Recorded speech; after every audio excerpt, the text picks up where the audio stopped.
ہر وقت گنتے رہنا نا بیٹھ کے اتنے پیسے ہو گئے، اتنے یہ ہو گئے، اتنے ہو گئے. آج کل یہی چل رہا ہے مارکیٹ. تھوڑا سا دل بڑا رکھو، کبھی کبھار بڑا اماؤنٹ بھی صدقہ کر دیا کرو.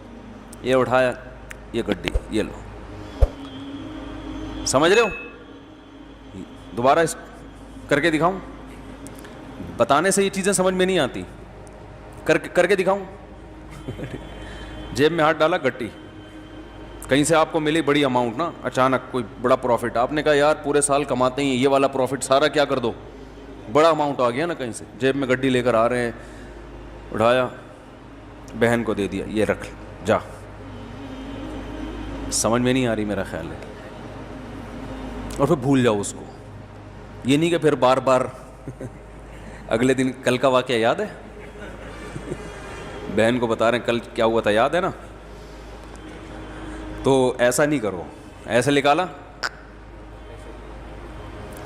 نبی صلی اللہ علیہ وسلم نے امی عائشہ کو کیا فرمایا؟ لا تو کی فیوقع علیک، روکو مت، اللہ بھی روک دے گا. ٹھیک ہے نا؟ تو حساب کتاب بھی کرنا چاہیے، گھر کا خرچہ حساب سے چلانا چاہیے. آپ کو پتہ ہونا چاہیے آپ کی منتھلی ارننگ کتنی ہے اور گھر کا خرچہ کتنا ہے. میں نے پتہ ہے کیا ہے، میں نے پورا ایکسل پہ اپنے گھر کا سارا سیٹ اپ بنایا ہوا ہے. ارننگ ایک خانے میں لکھ رہا ہوتا ہوں، جو ایکسپنس ہیں وہ جتنے بھی ہیں وہ سارے، ایک گھر، دو گھر، تین گھر اور اپنا ذاتی، ایک خالی ہے ابھی. سمجھ رہے ہو؟ ایک کیا ہے؟ خالی ہے. پتہ نہیں کوئی لفٹ ہی نہیں کرا رہا. خیر، تو پورا میں حساب رکھتا ہوں.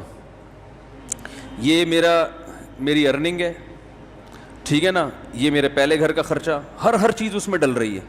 اس کا طریقہ آپ کو بتا دیتا ہوں. یہ چونکہ ہمارے مذہب اور دین کا حصہ ہے یہ چیزیں، اس لیے یہ بتانا ضروری ہے تاکہ آپ کو پتہ چلے کہ آپ کے بنیادی خرچے ہیں کتنے. پھر آپ اس حساب سے صدقہ بھی کر سکتے ہو، کیونکہ حدیث میں یہ بھی آتا ہے کہ اتنا نہ کرو کہ کل دوسرے سے مانگنا پڑ جائے. آج گڈی نکال کے دے دی ٹھیک ہے نا، اگلے دن گھر میں آٹے کے پیسے نہیں ہیں، پھر وہ گڈی اس سے مانگ رہے ہیں یار اس میں سے آدھی مجھے دے دو بھائی. صحیح ہے؟ لکھنے کا فائدہ کیا ہوتا ہے خوب سمجھیں. حکیم الامہ مولانا اشرف علی تھانوی رحمہ اللہ نے تو یہاں تک لکھا ہے، خواتین کو ترغیب دی ہے کہ جب بھی گھر میں کھانا بناؤ لکھو اتنے افراد کے لیے اتنے چاول. آج 4 مگے ڈالے ہیں، 10 آدمیوں نے کھایا ہے یا 5 آدمیوں نے کھایا ہے، اس کا مطلب 2 آدمیوں کے لیے کتنے ہیں؟ 2 مگے، تاکہ کھانا ضائع نہ ہو اور شوہر کی پتلون ڈھیلی نہ ہو. ورنہ وہ کھلا وہ تو بن رہا ہے، پھر شام کو پھک رہا ہے اور وہ میاں صاحب بیچارے کما کے آدھے ہو گئے. سگھڑ خواتین انہی کو تو کہتے ہیں جو ونس اپون اے ٹائم ہوا کرتی تھی، کہ وہ پورا گھر کیسے لے کے چلتی ہیں. اصل میں ہوتا یہ ہے کہ جب لوگ سخاوت پہ بیان سنتے ہیں تو کہتے ہیں حساب و کتاب نہیں کرنا چاہیے، بس کھلاؤ پلاؤ جو آ رہا ہے یہ بس، یہ سخاوت نہیں ہے. اور کچھ ایسے کنجوس ہوتے ہیں کہ وہ سارا دن کیلکولیشن میں ہی لگے رہتے ہیں بھائی. تو حالانکہ بنتے 4 روپے تھے ٹھیک ہے نا. تو وہ میں اس میں ایک اصولی بات بتاتا ہوں کیسے چلنا چاہیے. اب بات تو چل پڑی ہے، یہ بھی سورہ قلم ہی کا حصہ ہے نا، اللہ نے سخاوت کو بیان کیا. تو حکیم الامہ نے کیا لکھا ہے؟ خواتین کو چاہیے گھر میں ایک ایک چیز کا حساب لکھیں. جو کھانا پکاتی ہیں وہ تو یہی حساب لکھیں گی نا بھائی، جیسے بریانی بنانی ہے بھائی اتنے چاول میں اتنے کلو گوشت ڈلتا ہے، اس دن اتنا ڈالا تھا تو چاول کیا بنے تھے مزیدار، اب ایسا نہ اس سے زیادہ ڈال دیں یا اس سے کم. تو ہر چیز میں لکھنے کا حساب، ہر وقت اپنے پاس ایک ڈائری. اب تو موبائلوں میں بھی لوگ لکھنا شروع کر دیتے ہیں. دیکھو میرے موبائل میں نے ایک ڈائری بنائی ہوئی ہے، ابھی آپ کو دکھاتا ہوں میں کیا لکھا ہوا ہے اس میں. نے یہ نوٹ ابراہیم کو 100 روپے دیے. میرا چھوٹا بیٹا ابراہیم ہے نا، سائیکل خراب ہو گئی تھی، میں نے اس کو 100 روپے پکڑا دیے سائیکل ٹھیک کرنے کے لیے، اس میں ڈال دیے میں نے. کیوں ڈالیں؟ خوب 100 روپے کی ویلیو الحمدللہ میری نظر میں نہیں ہے. وجہ اس کی ہے مجھے حساب دے. وہ وجہ اس کی کیا ہے؟ حساب کیوں مانگوں گا میں؟ ابھی سے عادت پڑے پیسے واپس کرنے کی. نہیں آ رہی بات بھائی. 100 روپے کا کیا مسئلہ ہے؟ 4,000 کی سائیکل دلا سکتا ہوں میں اس کو ٹھیک ہے نا, تو 100 روپے کا حساب رکھنا کیوں ضروری ہے؟ ممکن ہے کوئی دیکھے تو بولے یار مفتی صاحب کتنے کنجوس ہیں, بچوں سے 100 روپے کا حساب بھی انہوں نے رکھا ہوا ہے. یہ کیوں رکھا ہے کہ میں یہ دیکھوں گا کہ اس کو میں نے 100 روپے دیے, یہ جو پیسے بچے واپس کرنا بھولتا ہے یا نہیں بھولتا. اگر بھولتا ہے تو میں پکڑوں گا. کیا آپ کو جب میں نے پیسے دیے تھے تو آپ نے واپس کیوں نہیں, ابھی سے نہیں پکڑا تو کل یہ لاکھوں لاکھ روپے بھی دینا بھول جائے گا. نہیں آ رہی بات؟ کل یہ بحریہ ٹاؤن میں این ممکن ہے پلاٹ خریدے 1 کروڑ کا کسی بندے سے. ممکن تو بھائی بہت کچھ ہو سکتا ہے نا, وزیر اعظم بھی بن سکتا ہے. اور پھر جب وزیر اعظم بنا اور لوگوں نے کہا آپ نے تو کہا تھا غربت کا خاتمہ کریں گے, کہیں گے او سوری میں کیا ہوا, بھول گیا تھا غربت کا خاتمہ کرنا. آپ نے کہا تھا کراچی میں گندگی کا ڈھیر ہٹوائیں گے آپ, اس لیے آپ کراچی والوں نے آپ کو ووٹ دیا. ارے یار میرے ذہن سے نکل گیا. ٹھیک ہے, نہیں آ رہی بات؟ تو اس کا تعلق صرف بچے کی کس سے ہے؟ تربیت سے. ہمارے ذمے تربیت کی کوشش ہے, نہ بنے تو اللہ کی مرضی. سمجھ رہے ہو؟ تو بچوں کو نا پیسے دے کے بگاڑنا نہیں چاہیے, ان میں عادت خراب ہوتی ہے. پیسے دینے تو وہ دیں, جیب خرچی ان کی باندھیں تاکہ وہ اپنی مرضی سے کھائیں, تو وہ جیب خرچی کا سیٹ اپ الگ ہے. وہ ہم ہر جمعے کو بچوں میں جیب خرچی بانٹتے ہیں, لیکن معاملات میں ان کو 2 نمبری کی اجازت نہیں. میں نے لکھا ہوا ابراہیم کو 100 روپے دیے ہیں, اب میں یہ نوٹ کروں گا کہ یہ 100 روپے کا مجھے حساب دیتا ہے یا بھول جاتا ہے. ابھی لکھنے کی کیا ضرورت ہے؟ دماغ میں کیوں نہیں رکھا بھائی؟ دماغ کو مفید کاموں کے لیے رکھو. 100 50 روپے کے لیے دماغ کو فالتو میں مت کھپاؤ بھائی. یہ چیز اگر یہاں نہ ہوتی, دماغ میں ہوتی, تو دماغ اور کسی کام کا ہوتا. یہ بیان کرتا میں یہاں بیٹھ کے, ہر وقت دماغ میں یہی یاد رکھنا ہے, اس کو 100 روپے دیے, اس کو 50 روپے دیے, اس کو 1 لاکھ روپے دیے, اس کو یہ دماغ میں. دماغ سے چیز اٹھا کے کہاں لے کے جاؤ؟ ڈائری میں. حضرت حکیم الامہ مولانا اشرف علی تھانوی رحمہ اللہ تعالی, یہ مجدد تھے اپنے دور کے, ایسے خاندانی آدمی تھے. یہ ذکر کرتے ہوئے جا رہے تھے. ان کا معمول تھا فجر کے بعد ذکر کرنے کا, تو چہل قدمی بھی کرتے تھے تاکہ واکنگ ہو جائے فجر کے بعد, اور ذکر بھی. تو ایک دم رکے, جیب سے ڈائری نکالی, قلم سے, قلم ان کے یہاں رہتا تھا ہر وقت کان پہ, فوراً کچھ لکھا اور ڈائری جیب میں. کسی نے پوچھا حضرت آپ ذکر کر رہے تھے, یہ ابھی بعد میں لکھ لیتے یہ؟ انہوں نے کہا نہیں, میرا دماغ اللہ کی طرف ہے. ذہن میں خیال آیا, اگر میں ڈائری پہ نقل نہ کرتا نا تو وہ خیال مجھے محفوظ رکھنے کے لیے بار بار دماغ کہاں جاتا؟ اسی خیال کی طرف, تو وہ مجھے ذکر سے بھی غافل کرتا. وہ چیز دماغ سے کہاں آ گئی؟ ڈائری میں, اب جیب میں. اب دوبارہ ذکر توجہ کے ساتھ. اب یہ ڈائری کی ٹینشن ہو گئی ہے, اب یہ اپنی ٹینشن کیا ہو گیا بھائی؟ ایسی خاندانی چیزیں ہیں یار, یہ تو زندگی میں کامیابی کے اصول ہیں اللہ کے بندو. ہمارے پاس کسی کے پاس بھی کوئی ڈائری نہیں ہوتی. لاکھوں کروڑوں کے بزنس دماغ میں چل رہے ہوتے ہیں. وسیم کباڑیے سے 1 لاکھ روپے لینا ہے, سلیم گولے گنڈے والے کو 20 لاکھ روپے دینے ہیں, ٹھیک ہے نا. سب دماغ کچومبڑ بنا ہوا ہے, دماغ کا کچرا کنڈی بنا ہوا ہے. دماغ کچرا کنڈی بنا ہوا ہے کہ نہیں بنا ہوا؟ اتنی فکریں, اب کیا کیا کھوپڑا, تو کھوپڑا ہے یہ کیا ہے؟ اس کو یہ کرنا ہے, اسے یہ کرو, پھر بھول گیا, پھر بھول گیا, جو بات ہو بھول گیا, ہر چیز بھول رہا ہے. تو مجھے کہتے ہیں بیان کے دوران بھول جاتے ہیں کیا ٹاپک چل رہا تھا. تو آپ جو چیزیں بھول رہے ہیں نا وہ زیادہ خطرناک ہے. آگے کیا لکھا ہوا ہے؟ پھل, وہ اس کی قیمت لکھی ہوئی ہے. اب یہ نہیں کہ پوری ڈیٹیل کے ساتھ ایک ایک چیز, ایسا نہیں, اشارے. یہ اشارے اس لیے کہ رات کو 24 گھنٹے میں ایک ٹائم جو ہے نا, یہ سب چیزیں ایکسل میں چلی جائیں گی. کہاں چلی جائیں گی؟ سب جو یاداشتیں ہیں, جب سے 100 روپے تو نہیں جائیں گے, یہ تو ایک یاداشت ہے نا کہ اس نے حساب دیا کہ یہ ادھر ہی رہے گا. باقی جتنے خرچے آج ہوئے وہ سارے کہاں چلے جائیں گے؟ وہ آفس کا جو سافٹ ویئر آتا ہے نا خرچوں کا, 1 گھر 2 3 4 جو بھی ہیں, اللہ توفیق دے, تو وہ سب اس میں ڈال دیے. اس سے کیا ہوتا ہے بھائی؟ بدگمانی سے انسان بچتا ہے. علماء کہتے ہیں کہ بدگمانی کا موقع فراہم, بولو بھائی, مت کرو. کیسے؟ ہم جب حضرت کے پاس گئے نا, حضرت مفتی رشید احمد صاحب کے پاس, تو حضرت فرمایا کرتے تھے رات کو جو پیسے ہیں نا آپ کے, وہ لاکر میں رکھیں. کسی طالب علم کو بٹوا نکال کے اپنے سرہانے پہ رکھنے کی اجازت نہیں ہے. کیوں؟ اگر چوری ہو گیا یا گم گیا شبہ ہوگا ساتھ والے پر, شیطان کو موقع مل جائے گا اپنے ساتھی کے خلاف بدگمان کرنے کا, حالانکہ عین ممکن ہے ساتھ والے نے چوری نہ کیا ہو, باہر سے کوئی چور آ جاؤ, کوئی بندہ آیا ہو لے کے چلا گیا ہو, لیکن یہ وضاحتیں کون کرتا پھرے گا بعد میں, فوراً دماغ میں کیا آئے گا, اس نے کیا ہے. یہ بھی ممکن ہے اس نے کیا بھی ہو. تو فرمایا کرتے تھے کہ بدگمانی کے مواقع سے بچنا ضروری. تو لکھنے کا فائدہ یہ ہوتا ہے کہ ایک تو بدگمانی سے انسان بچتا ہے. سمجھ رہے ہو, آپ کی بیگم نے کوئی سوٹ خریدا 5,000 روپے کا, ہمارا تو میرا اپنا حساب ایسا ہے میں دماغ میں کچھ رکھتا ہی نہیں ہوں, مجھے تو پتہ ہی نہیں ہوتا کہ ابھی خریدا تھا تو کل خریدا تھا کہ نہیں خریدا تھا, ساری چیزیں کہاں جا رہی ہیں, لیپ ٹاپ. تو اب اگر کبھی اختلاف ہوگا تو کل لیا تھا پرسوں لیا تھا تو لیپ ٹاپ سے پوچھ کے بتاتا ہوں میں, ٹھیک ہے نا, کس سے پوچھ کے بتاتا ہوں, لیپ ٹاپ بتائے گا کہ پچھلی عید پہ کتنا خرچہ ہوا تھا, اس عید پہ ایک چیز تمیز سے لے آئے نا ہر چیز, بھائی عید پہ اتنے. اب میری لوگ کہتے ہیں نا اتنے گھر کیسے چلا رہے ہو, جیسے کمپنی چلتی ہے نا ہم ایسے چلا رہے ہیں, کمپنی کا ایک نظام ہوتا ہے نا, سسٹم ہوتا ہے. مجھے عید پہ شاپنگ میرے لیے سب سے آسان ہے, آپ لوگ کے لیے ایک گھر کے لیے مشکل ہوگی, کیونکہ مجھے پتہ ہے پچھلی دفعہ عید پہ کتنے خرچ ہوئے تھے, وہ حساب نکالو, اس دفعہ تھوڑا گڑ زیادہ ملا کے پیسے بانٹ دو, ختم, چلو بھائی ہماری وجہ سے, ٹھیک ہے نا. وہ رمضان سے یعنی شعبان میں ہی سارا حساب کلیئر, پیسے دے دیتا ہوں میں کہ بھائی اب جس نے جو خریدنا ہے خرید لے, ہر ایک کے فی بندہ اتنے پیسے ہیں, عید کے گریوی جو ملے گی نا عید پہ وہ فی کس اتنی ہے, تو پھل کے حساب سے ہر چیز ایسے تمیز سے چل رہی ہے.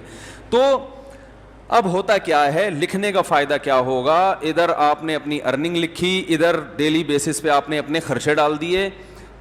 مہینے کے آخر میں یہ لکھنا اس لیے نہیں ہے کہ کنجوسی کرے انسان, گھر والوں پہ خرچ نہ کرے, نہ خرچ کریں کھول کے, جتنا اللہ نے آپ کو دیا دبا کے کریں خرچ. بعض دفعہ لکھا جاتا ہے کنجوسی کی بیس پہ, بیگم ایک آم تم نے آج کھایا تھا, لیپ ٹاپ میں لکھا ہوا ہے, کل دوبارہ آم کھانے کی آپ کو اجازت نہیں ہے. یہ نہیں, یہ مقصد نہیں ہے. کہیں آپ سمجھ رہے ہو کہ مفتی صاحب گن کے کھلا رہے ہیں گھر والوں کو, ایسا نہیں ہے. آم کے تو بارے میں میرا نظریہ یہ ہے کہ آم کے لیے کھانے کا لفظ ہی آم کی توہین ہے. آم کے لیے جو لفظ استعمال ہوتا ہے وہ کون سا, پھوڑنا. میں تو کہتا ہوں بھائی آم جب کھانے ہو تو کھلانا ہے تو پھر ہم کھائے گا ہی نہیں, پھوڑنے کی اجازت ہو تو ہم کھائیں گے, تو ایک آدھ آم سے مزہ نہیں آتا. خیر اللہ نے اگر دیا ہو تو انسان کرے, نہیں دیا تو صبر کرے انسان. تو اس کا فائدہ کیا ہوگا, جب آپ یہ ہر چیز لکھیں گے تو آپ کو پورے مہینے اندازہ ہوگا. ایک فائدہ یہ ہوگا کہ آپ کے خرچے آپ کی ارننگ سے کم ہیں یا زیادہ. اگر بیلنس وہ اس میں خود بخود بیلنس آ رہا ہوتا ہے نا, اب اتنا بیلنس رہ گیا, اتنا رہ گیا, اتنا رہ گیا, اتنا رہ گیا, تو ممکن ہے 31 تاریخ کو آپ کا بیلنس مائنس میں جا رہا ہو, -50,000. اس کا مطلب آپ سے بڑا بیوقوف دنیا میں کوئی ہے ہی نہیں, کیونکہ دنیا میں جس آدمی کی کمائی کم اور خرچہ زیادہ, اس کا مطلب وہ اپنے آپ کو بھیک مانگنے کے لیے تیار کر رہا ہے, باتیں چوتھی شادی کی کر رہا ہے, صحیح ہے نا. لیکن حالات ایسے ہیں کہ بقیہ بھی یا تو بھاگ جائیں گی یا یہ کشکول لے کے بھیک مانگے گا. یہی مطلب ہے کہ نہیں ہے. تو پہلا فائدہ آپ کو یہ ہوگا کہ قرآن نے جو ہمیں حکم دیا ہے کہ اعتدال سے خرچ کرو, وَلَا تَبْسُطْهَا كُلَّ الْبَسْطِ, نہ اتنی کنجوسی کرو اور نہ اتنی سخاوت کرو کہ کل لوگوں سے بھیک مانگنی پڑے. تو یہ جو میانہ روی قرآن کا حکم ہے, اس حکم پر عمل کرنا اس وقت تک ممکن ہی نہیں ہے جب تک آپ کو یہ نہ پتا ہو کہ میری ارننگ زیادہ ہے یا میرے خرچے زیادہ ہیں. اگر آپ نے دیکھا کہ آپ کے خرچے زیادہ ہو رہے ہیں تو پھر اس میں کیا کرو, بے ڈھنگے طریقے سے خرچے کم نہیں کرو. پھر آپ نے یہ دیکھنا ہے کہ ان میں کون سے خرچے ایسے ہیں جن میں کمی صحت کے لیے نقصان دہ. ترجیحات کیا ہے؟ سب سے پہلے صحت ہے نا. ارے کیا ہو گیا, تو اب آپ نے کیا کیا, فروٹ کا خرچہ کم کرنا شروع کر دیا. نا بھائی بچوں کے کھلونے نکال دو یہاں سے, خرچوں میں کھلونے آ رہے ہیں نا. سائیکل کیا کر دو, بھئی یہ 4,000 کی سائیکل نہیں بنتی, آئندہ یہ نہیں ہوگا, ٹھیک ہے نا, نکالو اس کو, ٹھیک ہے. بہت سارے خرچے. میں نے جب یہ لکھنا شروع کیا تو مجھے اندازہ ہوا کہ بھائی ہوٹلنگ پہ ٹھیک ٹھاک خرچ ہو رہا ہے, تو وہ میں نے مینج کیا. ہوٹلنگ نہیں نکلنے لانڈے لپاڑوں کے ساتھ, ہمارے بھی ہم دوست ہیں, وہ نکل گئے وہاں جا کے کھا رہے ہیں ادھر جو شنواری پہ, کبھی بکرے کے وہ چانپے پھوڑ رہے ہیں, کبھی دیکھا بھائی وہ ٹھیک ٹھاک آ رہا ہے چانپے وہاں پہ جو ہے نا, یہ ٹھیک ٹھاک خرچہ تو میرا کہاں نکل رہا ہے. تو اگر آپ کے خرچے زیادہ ہوں تو آپ نے سب سے پہلے کس پہ کنٹرول کرنا ہے؟ ہوٹلنگ کو. بھائی یہ کم کرو. سمجھ میں نہیں آ رہی تو میں گھر چلا جاتا ہوں. بھائی اس کو کیا کرنا ہے؟ کم کرنا ہے. یہ نکالو, چائے گٹکا نکالو, سگریٹ نکالو. بہت سارے خرچے ایسے ہوں گے جو آپ کو اندازہ ہوگا کہ فالتو کے ہیں, مگر ان پہ خرچ بہت زیادہ ہو رہا ہے.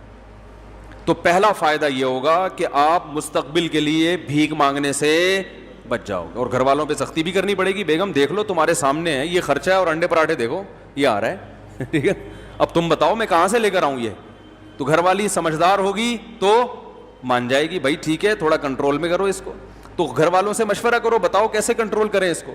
مشورے کے بغیر کرو گے تو وہ خرچہ کنٹرول میں آ جائے گا, بیگم کنٹرول سے باہر نکل جائے گی.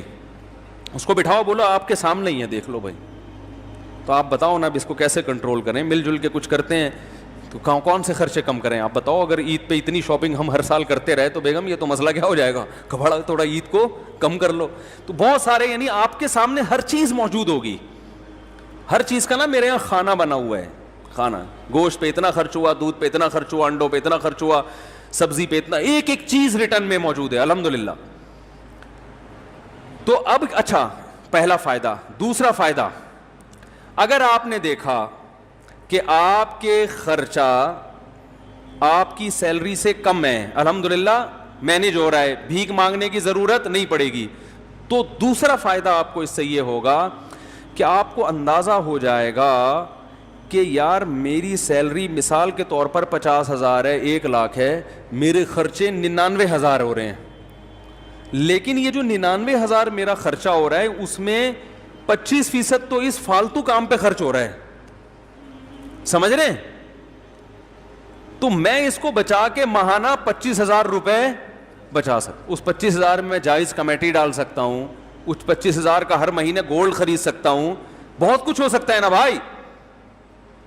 تو اتنی بچت کے بعد 1,00,000 کے بعد بحریہ ٹاؤن کا پلاٹ 1 سال کے بعد, میں مذاق کر رہا ہوں, بحریہ ٹاؤن والے کو بتاؤ گے نا وہ مارے گا, بولے گا میری توہین نہیں کرو. 25,000 میں ایک مثال دے رہا ہوں, یہ 25,000 کے 25,00,000 بھی تو ہو سکتے ہیں,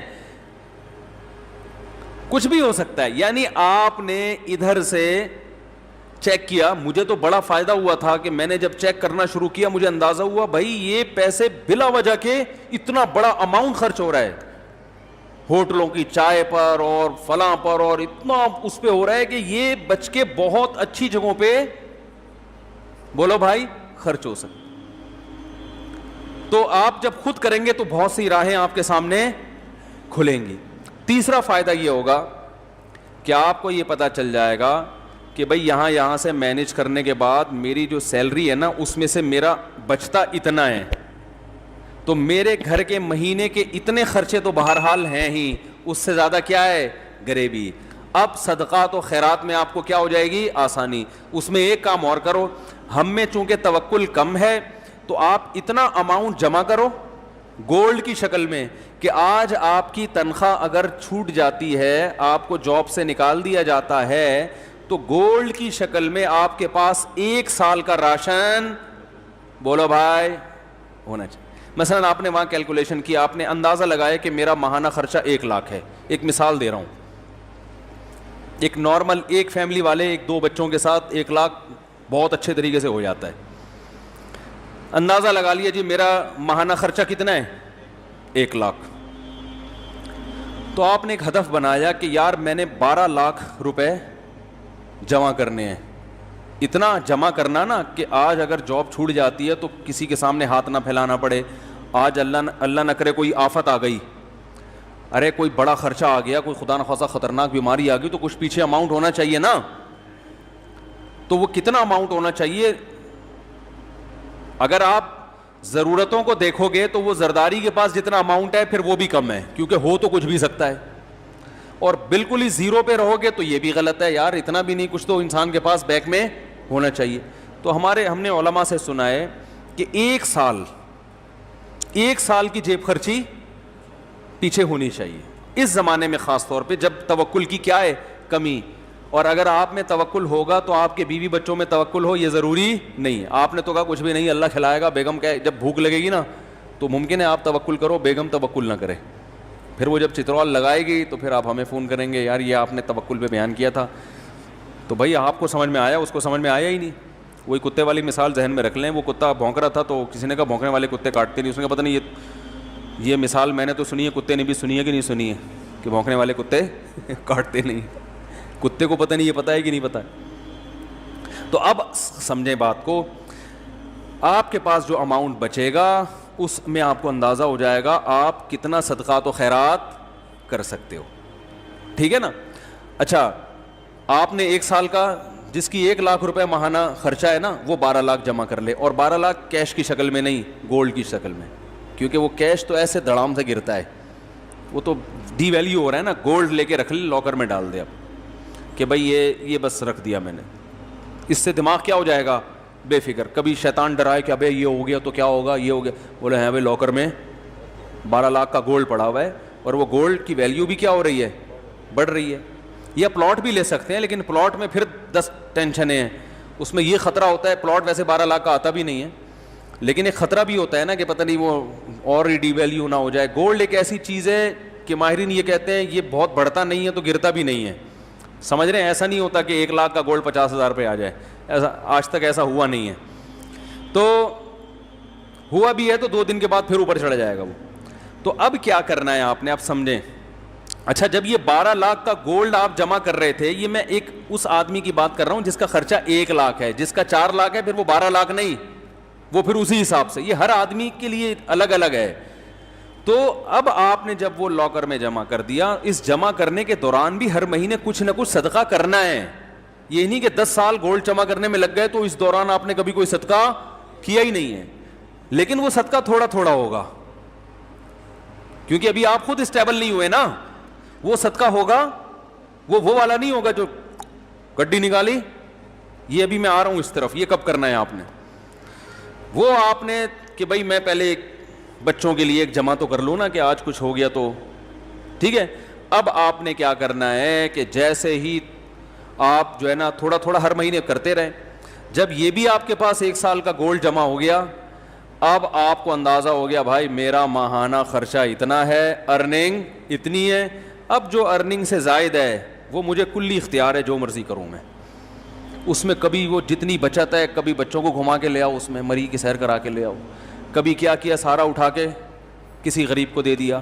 اس دوران لاٹری بھی نکلتی ہے نا لوگوں کی, بھائی کاروبار میں اچانک بہت پروفٹ ہو گیا, تو کئی دفعہ بہت پروفٹ ہوا ہے, اس دفعہ کا سارا پروفٹ صدقہ. یہ ہے جو اسٹیج میں بیان کر رہا ہوں نا. بھائی قدر کر لو ان باتوں کی, بہت مشکل سے بہت زندگی گزرتی ہے, پھر آدمی یہ باتیں سیکھتا ہے. پھر جیسے آپ کے پروفٹ میں چھکے لگے تو صدقے میں بھی ایسے چھکے لگنے چاہیے. سمجھ رہے ہو, پروفٹ میں چھکے لگتے ہیں نا تاجروں کے, یا کبھی بونس مل گیا. بونس تو ایک تو سالانہ بونس متعین ہوتا ہے, کبھی کبھار باس ویسے ہی خوش ہو کے گریوی میں دے دیتا ہے, یہ لے بھائی لے جا. پھر ایسی گریویوں میں کبھی خود کھا لیا, کبھی ساری گریوی اٹھا کے کس کو دے دی, غریبوں میں بانٹ دی, ہدیہ دے دیا کسی کو, کسی غریب کو دے دیا, بہن کو دے دیا, بھائی کو دے دیا. ہمارے ہاں صدقے کے ساتھ جو ظلم ہو رہا ہے نا, دنیا میں کسی کے ساتھ اتنا ظلم کسی چیز کے ساتھ نہیں ہو رہا. ہر چیز میں چھکے لگاتے ہیں ہم. جتنا پروفٹ تھا بیٹے کے ولیمے پہ اڑا دیا, کرتے ہیں نا لوگ. جتنی کمائی تھی آدھی کمائی بیٹی کے جہیز پہ اڑا دی, ہوتا ہے کہ نہیں ہوتا. جتنی کمائی تھی ساری ایک مزاربہ پہ لگا دی, جو اسکینڈل چلا تھا. اس قسم کے چھکے تو ہم مار رہے ہیں بہت. ایسا چھکا سامنے نہیں آتا کہ جتنی ارننگ ہوئی اٹھا کے ساری کس کو دے دی, غریب کو دے دی. یہ بہت کم ہوتا ہے. صحابہ میں یہ ہوتا تھا. ابو طلحہ انصاری رضی اللہ تعالی عنہ نبی صلی اللہ علیہ وسلم کے پاس آئے, عرض کیا یا رسول اللہ, مجھے اللہ نے قرآن میں جو آیت بیان فرمائی ہے کہ تم نیکی کی حقیقت کو اس وقت تک نہیں پہنچ سکتے جب تک محبوب چیز اللہ کی راہ میں صدقہ نہ کرو. یا رسول اللہ مجھے سب سے محبوب میرا باغ ہے, پورا باغ صدقہ. تو یہ کیا ہے؟ چھکے ہیں, ٹھیک ہے نا. کرکٹ کے میدانوں میں چھکا لگانے سے سوائے تالیوں کے کچھ بھی حاصل نہیں ہوتا. اصل جو چوکے اور چھکے جس پر قیامت میں آپ کو اللہ کی طرف سے ٹرافی ملے گی نا, وہ یہ والے چھکے ہیں. ایک آخری بال پہ چھکا لگایا تھا نا جاوید میاں داد نے, ہم بھی چھوٹے تھے اس وقت, بہت 2-2 فٹ اچھل رہے تھے ہم بیٹ پہ نا, آخری بال پہ چھکا مارا تھا. تو اس وقت تو عقل نہیں تھی, اتنا خوش ہو رہے تھے جیسے پتہ نہیں کیا ہو گیا. شارجہ کپ تھا, اس پہ جاوید میاں داد نے آخری بال پہ کیا لگا دیا تھا, مزہ بہت آیا تھا, وہ کلا بازیاں کھا رہے تھے. ٹھیک ہے, وہ بھی ایک چھکا تھا, قوم خوش ہوتی ہے جیت کے, لیکن بھائی آخرت میں اس چھکے کی اللہ کی نظر میں کوئی ویلیو نہیں ہے. چھکا کسے کہتے ہیں؟ اچانک ایک دم بہت بڑا کام ہو گیا نا. تو یہ جو چھکے ہیں نا, اچانک اٹھا کے اتنی بڑی رقم, ایسے چھکے صحابہ نے بہت لگائے ہیں اور آج بھی لوگ اللہ والے لگاتے ہیں. تو اس قسم کے چھکے لگایا کرو. ایک دم اٹھو کسی دن صبح بولو بیگم میرا میٹر شارٹ ہو گیا. میٹر شارٹ ہونے میں کیا ہوتا ہے, جو لوگوں کو قرضے دیے ہوئے نا وہ واپس لینا شروع کر دیتا ہے. میٹر بھی اس طرح کا شارٹ ایسا میٹر شارٹ نہیں ہو رہا کہ آج میرا میٹر شارٹ ہے بس دائیں ہاتھ سے دوں گا بائیں کو بھی پتہ نہیں چلے گا. اور اتنا اٹھا, عرب کرتے ہیں آج بھی ایسے. ہمارے جو رشتہ دار سعودیہ میں رہے ہیں وہ کہتے ہیں ہم نے عربوں کو دیکھا ہے, ایسے نوٹوں کی گڈی جیب میں ہوگی ریالوں کی, وہ ہیں بھی ریال بھی ہیں, ریال تو ویسے ہی مہنگا ہوتا ہے. کہ کوئی فقیر آیا, وہ تو کچھ زیادہ ہی مبالغہ کرتے ہیں, یہ تحقیق بھی نہیں کرتے کہ یہ جو ہے مستحق بھی ہے یا نہیں ہے. ایسے گڈی اٹھائی, ایسے پکڑا دی اس کو, گنی نہیں رہے جیب میں کتنے. ایسے بہت عربوں کے آج بھی واقعات ہیں, بہت سخاوت ہے. تو آپ ان لوگوں کو بھول جائیں گے عربوں کی سخاوت. اگر پتہ نہیں یہ جو کہتے ہیں نا لوگ, وہ مائکروسافٹ کا وہ کون ہے, اس نے اتنے بل گیٹس, اس نے یہ اسپتال بنا دیا, یہ جتنا پیسہ عربوں کے پاس ہے اس حساب سے جو ان میں سخاوت ہے اس کا آج بھی کوئی مقابلہ نہیں کر سکتا. اور ان کے سارے سخی ہائی لائٹ نہیں ہوتے, چھپا کے بہت کرتے ہیں. وہ جتنا دکھا کے کرتے ہیں اس سے زیادہ چھپا کے کرتے ہیں. جو عرب کے اصل کلچر میں رہا ہے نا, جو اصل عربوں میں, وہ عربوں کی تعریف کرتا ہے. جو اصل عربوں میں, ایک تو یہ جو نظر آتے ہیں نا یہ بہت سے ان میں اصل ہیں بھی نہیں. یتیم ہونا, کوئی یتیم ہو جائے اس کو کھلا کھلا کے بگاڑ دیتے ہیں. یتیم ہو جائے نا کوئی اس کلچر میں تو ہر آدمی چاہتا ہے میں اس پہ اتنا خرچ کرتے ہیں, شو روم سے نئی نئی گاڑیاں خرید کے اس کو دے دیتے ہیں, وہ بگڑ جاتا ہے. ایسی سخاوت ہے. ہمارے یہاں یتیم بیچارہ کیسے دھکے کھاتا ہے. ہمارے ہاں سب سے بڑا سخی وہ ہے, گاڑی جا رہی ہے وائپر پہ کسی نے صاف کر دیا تو 5 روپے اس کو پکڑا دیا, یہ سمجھا جاتا ہے. باقی الحمدللہ ہمارے یہاں بھی بڑے بڑے سخی موجود ہیں, اور غیروں سے بہرحال پھر بھی ہم بہت اچھے ہیں. ابھی یہ کرونا وائرس میں جب یہ راشن کی تقسیم کا عمل آیا نا, تو ہمیں اندازہ ہوا کہ بھائی لوگوں میں اللہ نے بڑا جذبہ رکھا ہے بھائی, ہماری قوم میں بھی, اور بہت خرچ کرنے کا جذبہ. خیر اب میں جلدی سے اپنی بات کو آگے لے کے چلتا ہوں. تو یہ سمجھ میں آ گیا کہ اپنے ہر خرچہ کیا کرنا ہے, ڈائری لے کے لکھنا ہے اور شام کو اس کو لیپ ٹاپ میں ڈال دینا ہے. اس سے 3 فائدے ہوں گے. بچت کتنی ہے آپ کی, سخاوت کتنی افورڈ کر سکتے ہیں, کتنی افورڈ نہیں کر سکتے, اور ضرورت کتنی ہے آپ کو. اس کے بعد پھر دماغ فریش کہ یار میری ضرورتیں اللہ کیا کر رہا ہے, پوری کر رہا ہے, بس اتنی میری ضرورت ہے. آگے جتنا آ رہا ہے وہ غریبی ہے, تو غریبی تو کبھی کھا لیتا ہے کبھی کھلا دیتا ہے انسان. اس طرح سے ہنسی خوشی زندگی آپ کی انشاءاللہ گزرے گی. پھر بھی ہنسی خوشی زندگی نہیں گزر رہی تو وہ پھر لیپ ٹاپ کا فالٹ نہیں ہے, وہ آپ کا ادھر کا فالٹ. جب مینٹل فالٹ ہوتا ہے نا, پھر وہ انسان کو وہ حکیم صاحب جو کیڑوں والی دوا نہیں کھلایا کرتے تھے ہر ایک کو, پھر اس دوا کی ضرورت ہے. تو پھر بھی پھندے کے خیالات آ رہے ہیں, لٹکنے کے خیالات آ رہے ہیں, تو اس کا مطلب. اور یاد رکھو بہت سے ایسے لوگ ہوں گے جن کا 1 لاکھ نہیں ہوگا, 1 کروڑ روپے ہوگا. بہت سے ایسے بھی ہیں جن کا ماہانہ خرچہ 5,000 روپے ہوگا. تو ہر طرح کے لوگ ہیں نا دنیا میں, تو 5,000 والے بھی ہیں, 10,000 والے بھی ہیں. تو ہر آدمی حساب ضرور لکھے, اسے پتا ہو کہ میں مائنس میں جا رہا ہوں, پلس میں جا رہا ہوں, مائنس میں جا رہا ہوں, تو اس کو کم کیسے کرنا ہے. تو یہ باغ والوں کا اللہ نے واقعہ بیان کیا. وہ تو پلس میں جا رہے تھے نا, پورا باغ کٹے گا, تو پلس میں جا کے بھی کہہ رہے ہیں غریب قریب میں نہیں آنا چاہیے. اللہ نے کہا ایسی ان کا سارا باغ الٹ دیا اللہ تعالیٰ نے, سب تباہ و برباد کر دیا.